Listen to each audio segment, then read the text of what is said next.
नमस्कार, स्वागत है आप सभी का आपके अपने रुचि धर्मन पाठशाला में। उम्मीद करती हूँ कि आप सभी स्वस्थ होंगे, मस्त होंगे और आप सभी की पढ़ाई बहुत अच्छी चल रही होगी।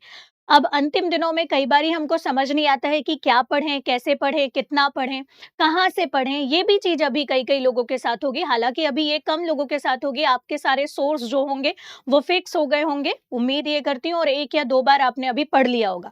नहीं भी पढ़ा तो चलिए देखते हैं कि हमारी क्या रणनीति होना चाहिए अब अंतिम दिनों में। बहुत ध्यान से अगर आपने सिलेबस को देखा होगा, सबसे पहले तो मैं यही बोलूँगी कि आप ये बताइए आपको सिलेबस याद हुआ कि नहीं हुआ? है ना? सिलेबस अगर याद नहीं हुआ है अभी तक तो बड़ी दिक्कत की बात है, नहीं भी हुआ तो कोई दिक्कत नहीं है। अभी आपको ये जो सिलेबस है अपने सामने रखना है, बार-बार आप इसको देखेंगे तो आपको ये याद हो जाएगा और इसी के अकॉर्डिंगली पढ़ना है। अगर आप ध्यान से देख पा रहे होंगे तो इस सिलेबस में मैंने कुछ चीज़ को हाइलाइट करा है। फॉर एग्जाम्पल मैंने यूनिट नंबर 2 हाइलाइट किया, क्यों? एमपी है। यूनिट नंबर 4 हाइलाइट किया, क्यों? एमपी है। यूनिट नंबर 5 के लास्ट 3 पॉइंट एमपी है। यूनिट नंबर 6 के ऊपर के 6 पॉइंट क्या है? एमपी है। ठीक है, इसके अलावा यूनिट नंबर 8 समसामयिकी मुद्दा वाला प्रश्न और इसके अलावा यूनिट नंबर 10 पूरी आपकी मध्य प्रदेश से आ रही है। कहने का तात्पर्य ये है कि सबसे पहले आप अभी उठाइए लास्ट ईयर के क्वेश्चन पेपर और इनके साथ में अपने पाठ्यक्रम को डील करिए। क्यों?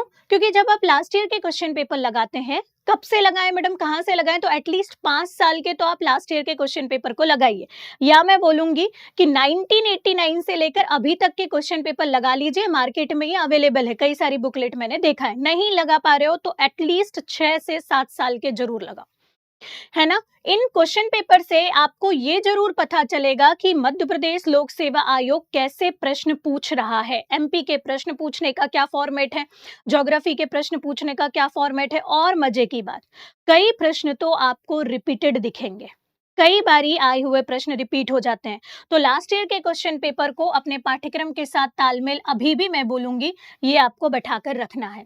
अब आप जब लास्ट ईयर के क्वेश्चन पेपर को लगाओगे तो आप ये देखोगे कि हर बार 40 to 45% ऑफ योर पेपर ये कवर करता है एमपी का, आराम से कवर करता है। लेकिन अब एमपी में भी अगर आप देखोगे तो जो यूनिट नंबर 4 है, जैसे ज्योग्राफी हो गया, है ना, वो पोर्शन ज्यादा आते हैं। जैसे नदी, पहाड़, पर्वत, पठार, इनके प्रश्न ज्यादा आ रहे हैं।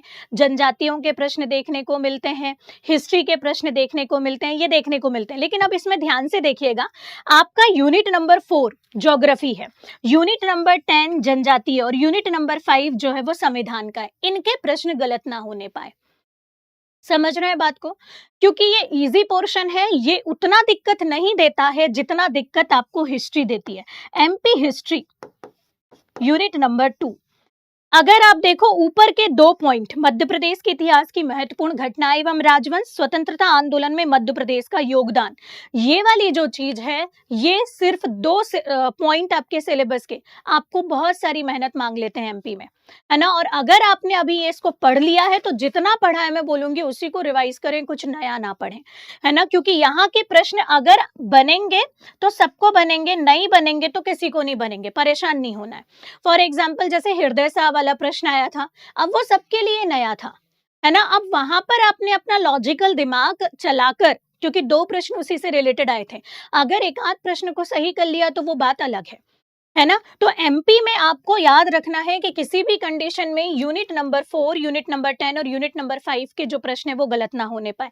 इसके अलावा यूनिट नंबर 6 और यूनिट नंबर 8, यूनिट नंबर 6 और यूनिट नंबर 8 अगर आप देखो बड़े ध्यान से तो ये करंट अफेयर से रिलेटेड प्रश्न पूछता है यूनिट नंबर 6 में, और यूनिट नंबर 8 में तो मध्य प्रदेश का करंट है ही।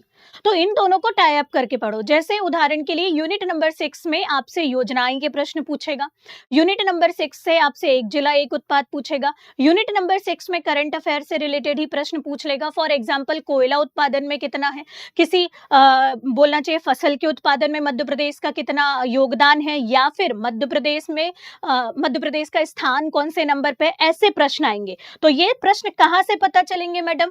तो लास्ट ईयर के क्वेश्चन पेपर से पता चलेंगे। अभी भी कुछ नहीं गया है लास्ट ईयर के क्वेश्चन पेपर से, केवल एग्जाम ओरिएंटेड तैयारी करें, भटकाव से बचें। अब उसके बाद बारी आती है आपकी जीएस की। जीएस में अगर आप देखेंगे, यदि आपने 1, 3 और 5 और 7 यूनिट के लिए लूसेंट पढ़ी है तो उसी को रिवाइज करें। हिस्ट्री में केवल यूनिट नंबर 1 का एक पॉइंट है हिस्ट्री में, सेम वैसे ही संकल्पना एवं विचार। अब ये हमको बहुत परेशान कर रही है। अब आपने संकल्पना एवं विचार के लिए ही जो होगा, सपोज करिए आपने अच्छी इतनी खासी मोटी बुक पढ़ ली होगी, अब वहां से प्रश्न 1 या 2 बैठने हैं, और अब इस टाइम पे हम नया पढ़ें कि संकल्पना एवं जो विचार है, प्राचीन ज्ञान विज्ञान परंपरा, भारतीय वेद उपनिषद आरण्यक, इनके लिए नई बुक लेकर आए और अभी पढ़ें। क्योंकि कई बच्चों ने ये मेरे से पूछा कि मैम ये वाले एक टॉपिक की नहीं पढ़े, तो बेटा अगर अभी लाओगे, इतनी मोटी बुक है तो कैसे पढ़ पाओगे, और फिर बाकी पढ़ भी लिया चलो आपने, तो रिवीजन कैसे कर पाओगे। तो मैं इसके लिए ये बोलूंगी कि जो भी सोर्स आपने अभी तक प्रेफर करे हैं उन्हीं को रिवाइज करें, नहीं प्रेफर करे हैं तो कुछ शॉर्ट टाइप के जो नोट्स हैं या शॉर्ट जो सोर्स होंगे उनको पढ़ना चालू करें, क्योंकि रिवीजन करना मस्ट है ना। यूनिट नंबर 3 अगर आप यहाँ पर देखेंगे तो ये भारत के भूगोल की है, इसके लिए लूसेंट काफी, और आपने जिससे भी पढ़ा आप उसी से पढ़े। यूनिट नंबर 5 संविधान की है, 5 या 6 प्रश्न आने हैं, परेशान नहीं होना है। यूनिट नंबर 7 में स्मार्ट वर्क करें, कैसे स्मार्ट वर्क करें, यूनिट नंबर 7 में विज्ञान है। विज्ञान के अंतर्गत आपकी अगर आप देखो तो बायोलॉजी आ गया, केमिस्ट्री आ गई, फिजिक्स आ गई, तो बायो के प्रश्न ज्यादा बनते हैं, उसको ज्यादा पढ़ें। केमिस्ट्री और फिजिक्स को रिवाइज कर लें बस, क्योंकि 1 या 2 प्रश्न आने हैं। पर्यावरण के प्रश्न ज्यादा बनते हैं, पर्यावरण छोटा है एज कंपेयर टू साइंस, तो पर्यावरण कंप्लीट करो, जो ज्योग्राफी के साथ को रिलेट करेगा, तो ज्योग्राफी के साथ को रिलेट करके पर्यावरण को पढ़ लीजिए। फिर उसके बाद आपको स्वास्थ्य वाला जो एक पोर्शन है यूनिट नंबर 7 में, ये कहीं से लाकर पढ़ लेना। इस स्वास्थ्य में भी जो जो चीजें दी है, क्योंकि यहां से प्रश्न बनता है ना। अब बची यूनिट नंबर 9। यूनिट नंबर 9 के लिए सपोज करो अगर आपने परीक्षा धाम पढ़ी है तो बस मैं बोलूंगी उसी को रिवाइज करें। इसके लिए भी यही चीज है कि यूनिट नंबर 9 में जो प्रश्न बन रहे हैं तो बनेंगे, अदरवाइज नहीं बन रहे हैं तो वो किसी को भी नहीं बनेंगे, भले ही आपने जो है सूचना एवं संचार प्रौद्योगिकी में इंजीनियरिंग क्यों ना करके रखी हो। आप प्रश्न को देखिए, प्रश्न भी कई बार हिंदी में पढ़ो तो समझ नहीं आता है, तो ये वाले पोर्शन के लिए आपको परेशान होना नहीं है। तो एक बार देखें कि मैंने क्या बोला, 1 3 5 7 लूसेंट से पढ़ रहे हो, लूसेंट से ही पढ़ो, और इसके अलावा यूनिट नंबर 9 के लिए कोई भी एक बुक, और यूनिट नंबर 7 के रिमेनिंग के लिए अगर आप चाहें तो निर्माण या जो भी अच्छी कोचिंग से आपने नोट्स लाए हैं उसी को पढ़ लें, इसके अलावा कुछ भी ना पढ़ें, ठीक है। अब बचता है करेंट अफेयर। अगर आपने current affair monthly magazine booklet से पढ़ा है, टिक लगा हुआ है, तो उसी से पढ़े। नहीं पढ़ा तो अभी ईयरली कोई भी एक करंट अफेयर की बुकलेट ले आइए, ठीक है। नहीं पता तो कमेंट बॉक्स में कमेंट कर दीजिए। अगर करंट की बुकलेट के लिए अगर आपको लग रहा है तो मैं एक वीडियो बना दूंगी कि कौन सी सही है करंट की बुक लिस्ट के लिए, ठीक है। तो करंट के लिए कोई भी एक बुक लेके आ जाओ जिसमें आपका पूरा वार्षिक अंक दिया है और उसी को पढ़ो, क्योंकि अभी टाइम नहीं है कि 12 महीने की 12 पीढ़ी लेकर आओगे या 12 महीने की 12 घटना चक्र लेकर आओगे और उसको पढ़ोगे, है ना। और उसमें भी थोड़ा बहुत चीजें आपको कंफ्यूज करेंगी, इसीलिए अभी वार्षिक अंक लेकर आइए और वो पढ़िए। तो ये था आपका ऑल ओवर कि 16 फरवरी को जो आपका मिशन है उसमें सबसे पहले लास्ट ईयर के क्वेश्चन पेपर पाठ्यक्रम के साथ टाई अप करके पढ़ो, जो आपको बताएंगे कि कैसे प्रश्न बैठ रहे हैं, और उसमें सबसे ज्यादा जो स्ट्रॉन्ग करना है, जो आपको पता है ऑलरेडी, कुछ नई बात नहीं है, वो एमपी को है। इसके अलावा इससे भी ज्यादा जरूरी चीजें हैं रिवीजन के साथ में, ठीक है, कि सबसे पहले आपको टेस्ट और एमसीक्यूज लगाना है।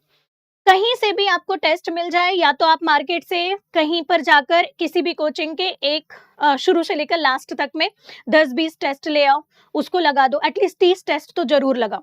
नहीं है तो आप चाहें तो रुद्राणी में जाकर यहाँ पर जो है टेस्ट लगा सकते हैं। रुद्राणी में हमने आपको टेस्ट दिए हुए हैं, 30 टेस्ट है, यूनिट वाइज 10 एफएलटी है, आपके 10 सीट सेट है जिसमें, और 10 यूनिट वाइज है, तो 30 टेस्ट टोटल है। यहाँ पर 20 टेस्ट वाला आपको लेना है, आप वो ज्वाइन कर सकते हैं। आपको एमपी हिस्ट्री के लिए दिक्कत जा रही है या एमपी क्रैश कोर्स जल्दी जल्दी पढ़ना है, तो वो भी अपने बोलना चाहिए कोर्स में अवेलेबल है, एमपी का क्रैश कोर्स की। वहां पर आप केवल टू द पॉइंट पढ़ें, जो सिर्फ और सिर्फ प्रीलिम्स के लिए जरूरी है वही चीज पढ़ें, है ना। तो इसके लिए आप ये प्रेफर कर सकते हैं। इसके अलावा अगर मैं देखूं तो आपको टेस्ट लगाने के लिए यूट्यूब भी मदद कर सकता है। आप देख रहे होगे बहुत सारे लोग क्लासेस ले रहे हैं, जैसे अपनी भी मैराथन क्लास हर यूनिट वाइज आ रही है, तो आप उस मैराथन क्लास के एमसीक्यूज को जरूर लगाएं, ठीक है। रुद्राणी 2.0 के तहत हम मैराथन क्लास लेकर आ रहे हैं प्रीलिम्स के लिए, आप उसको लगाओ, है ना। उससे आपको ढेर सारे एमसीक्यूज मिलेंगे, या फिर मार्केट से लाकर, जैसा मैंने आपको बोला। इसके बाद में एक बार भैया भले ही आपने 2-3 बार एग्ज़ाम दे दिया है, लेकिन ओएमआर शीट भरकर ज़रूर देख लेना और उस पे सॉल्व करके। क्योंकि कई बार एग्ज़ाम हॉल में जब हम देखते हैं कि अच्छे-अच्छे लोग जो होते हैं, ओएमआर को भरने में गलती कर देते हैं, है ना? संभवतः एमपीपीएससी ओएमआर को भरने के लिए ब्लैक बॉल पॉइंट पेन का प्रयोग करने के लिए बोलती है ना? इस बार भी यही होगा, हर बार यही रहता है। तो ब्लैक कलर से ही test paper at least 2 test paper तो सॉल्व कर लेना और ओएमआर शीट भर के देख लेना, इमेजिनरी कोई रोल नंबर बनाकर देख लेना या भर के देख लेना, या आपने कहीं टेस्ट सीरीज ज्वाइन करी होगी तो वहां का रोल नंबर भर के। तो एक बार जरूर ओएमआर शीट को भरकर देखिएगा ताकि एग्जाम हॉल में किसी प्रकार की कोई गलती ना हो, ये हो जाए। ठीक है। अपने स्वास्थ्य का ध्यान रखना है भैया, ये अब सबसे जरूरी है क्योंकि अब बहुत कम दिन बचे हैं, है ना? चाहे शारीरिक स्वास्थ्य हो चाहे मानसिक स्वास्थ्य हो, शारीरिक स्वास्थ्य को सही रखने के लिए भैया अपने खाने पीने पे ध्यान दो, है ना? बिल्कुल हम बैंड बजा के रखते हैं, हॉस्टल में रहते हैं, यहाँ पर घर से अलग रहते हैं, तो आप संतुलित आहार नहीं खा पाते हैं। फ्रूट्स, फल खाइए, खाने-पीने का ध्यान रखिए और नींद लीजिए। नो डाउट कई लोग ये बोलते हैं कि 4 घंटा सोएँगे, फिर रिवीज़न कर लेंगे और ये होगा। नहीं, आप पर्याप्त नींद लीजिए। मेरी अगर सलाह माँगे तो मैं बोलूँगी 6 से 7 घंटे की नींद ज़रूर लीजिए। क्योंकि जो पढ़ा है ना उसको याद रखने में ये बड़ा मददगार साबित होगा, क्योंकि भैया बिना नींद के तो तुम्हारा दिमाग भी चकबका जाता है ना? तो नींद बहुत जरूरी है ना? इसके अलावा मानसिक स्वास्थ्य को सही रखने के लिए प्राणायाम और ध्यान की आप मदद ले सकते हैं। एटलीस्ट मैंने जो बताया है, हर बार मैं अपनी क्लास में भी, ऑफलाइन क्लास के बच्चों को भी बताया करती हूँ कि आप प्राणायाम करिए।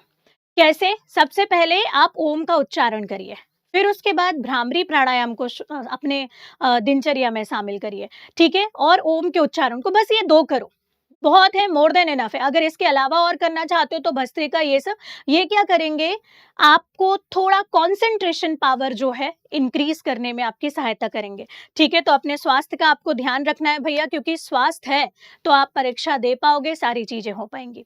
तो बस यही था, आपको इन सब चीजों को ध्यान रखना है। पोस्ट 158 है, याद रखिएगा। कंपटीशन तगड़ा होने वाला है ना? ऐसा नहीं है कि थोड़ा बहुत इधर उधर का पढ़ लिया और निकल जाएंगे, वो फिर भगवान मालिक है। या आपकी किस्मत ही बहुत अच्छी रही तो आप तुक्के में निकलोगे, अदरवाइज आपको मेहनत करनी पड़ेगी। इसके अलावा जो बच्चा अभी एमपीपीएससी प्रीलिम्स एग्जाम नहीं दे रहा है, मेंस की तैयारी कर रहा है, और मेंस की तैयारी में अगर आपको ऐसा लग रहा है कि मेरे को पेपर 5 और पेपर 6 को अभी पढ़ना है, जो कि अच्छा डिसीजन होगा, ठीक है? तो पेपर 5 और पेपर 6 के लिए पूरा कोर्स जो है वो रुचि धर्मन पाठशाला पे अवेलेबल है। आप जाके इस कोर्स को जो है खरीद सकते हैं और पढ़ सकते हैं। इसके अलावा आप अन्य एग्जाम की हिंदी की तैयारी कर रहे हैं तो अन्य एग्जाम की हिंदी की तैयारी के लिए भी कोर्स जो है वो रुचि धर्मन पाठशाला पे अवेलेबल है ना? तो जैसे ही अगर आप किसी वनडे एग्जाम की तैयारी में लगते हैं, इसके अलावा तो आप यहाँ से हिंदी का जो कोर्स है उसको ज्वाइन कर सकते हो, ठीक है? चलिए भैया, तो इसके अलावा बस मैडम और कोई सजेशन नहीं है। अपने ऊपर विश्वास रखें, आप जो कर रहे हैं आप उसमें सफलता जरूर पाएंगे, क्योंकि आपके मन में यदि डिप्टी कलेक्टर डीएसपी बनने का विचार आया है ना, तो ये विचार ही आपको वहां तक पहुंचा देगा, क्योंकि हर किसी के मन में नहीं आता बच्चों। कई लोग जैसे आप देखना वनडे एग्जाम में ही संतुष्ट हो जाते हैं, या अभी आप महिला पर्यवेक्षक का एग्जाम होगा, आपको लग रहा है उसी में संतुष्ट हो जाते हैं। लेकिन अगर आप विचार बनाकर आए हैं तो डट के लगे रहिए। पोस्ट, क्योंकि एक बार फिर से बता दूं, कम है तो आपको मेहनत ज्यादा करनी पड़ेगी। बस अपने ऊपर विश्वास रखें, और इसके अलावा किसी भी प्रकार का कोई भी डाउट होता है, कोई समस्या है, तो आप बकायदा कमेंट बॉक्स में कमेंट करके पूछ सकते हैं। रुचि धर्मन पाठशाला परिवार आपके साथ में। धन्यवाद। All the best for your prelims examination.